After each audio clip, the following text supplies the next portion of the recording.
So today your homework or what you're doing is working with money. Now, when we look at that in class, they started out by talking about the various coins and recognizing the values. For example, if they had a nickel, they talked about it's a nickel, they talked about it's worth 5 cents, and sometimes, the teacher will have them hold up one hand with five fingers sticking out to say that it's worth 5 cents. If they had a dime, okay, they would, talk about it being a dime and then they'd hold up both hands for 10 cents. If they had a quarter, they would hold up both hands twice and then one hand once to stand for 25. So that's just something if you want to talk about it. If they're struggling with that, you can talk about, just hold out those different coins and have them practice how much is it worth. Because that's really important. If they don't know how much that coin is worth, they can't do this lesson at all. They also talked about comparing, that you need 2 nickels to make a dime. Okay, so they talked a lot about that. How many nickels does it take to make a dime? How many coins does it take to make a quarter? That kind of thing.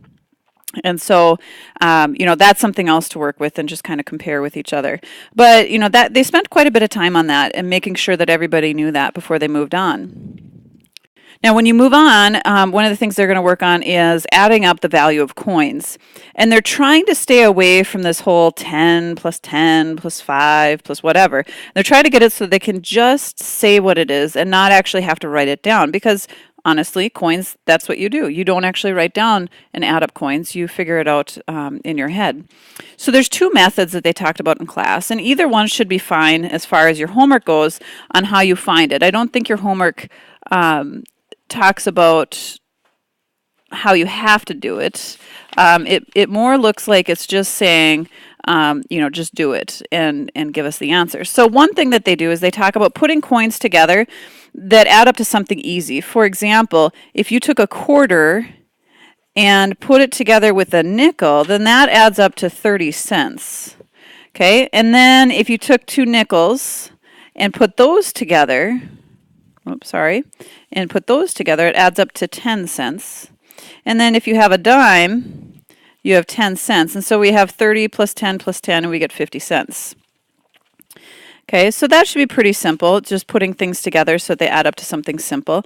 The only thing about that, that we want to maybe not use this method as much as possible, is that now I'm writing down these amounts, and I don't have... I end up having to write them down and figure it out that way. So the other method that we talk about is, counting up. And so the idea with counting up is you start with your biggest coin. So let's just say I still have these coins here. So I'm going to start with my biggest coin, and my biggest coin was a quarter. And so we say out loud 25 cents.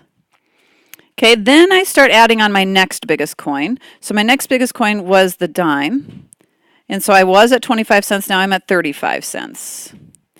And then I have, let me just write it all down, I have 3 nickels.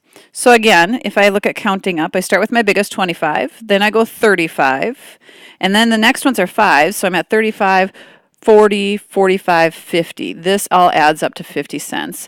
And, if you think about your day-to-day operations, this is how you count coins if you're looking at how much money you have in your pocket. So the biggest hint on this is to start with your biggest coin. Okay, start with your biggest coin, then your next biggest coin, and keep on going until you get to that they're all used up and you know how much money you have. And this is what your homework does. They practice this in class quite a bit, but this is what your homework does. So start with the biggest and then work your way up. And on the homework, you can even just cross them off so that it's like you used it. When you have it in your hands, you put it on the table. But in the homework, you could just cross it off and say that you used it so that you keep track of what you've done. Now, the other part of the homework is comparing. And so just, when you're comparing, when you have, let's say one side was 50 cents and the other side was 47 cents, okay, if you remember your symbols, it opens up to the bigger number. So if you remember that fish thing that we've talked about before, okay, it eats the bigger number. So 47 will want to eat the 50 because it's hungry. All right, so then 50 cents is bigger. Or if I had 13 cents and 15 cents.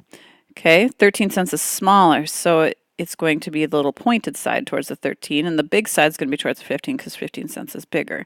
And so that's what they want you to do.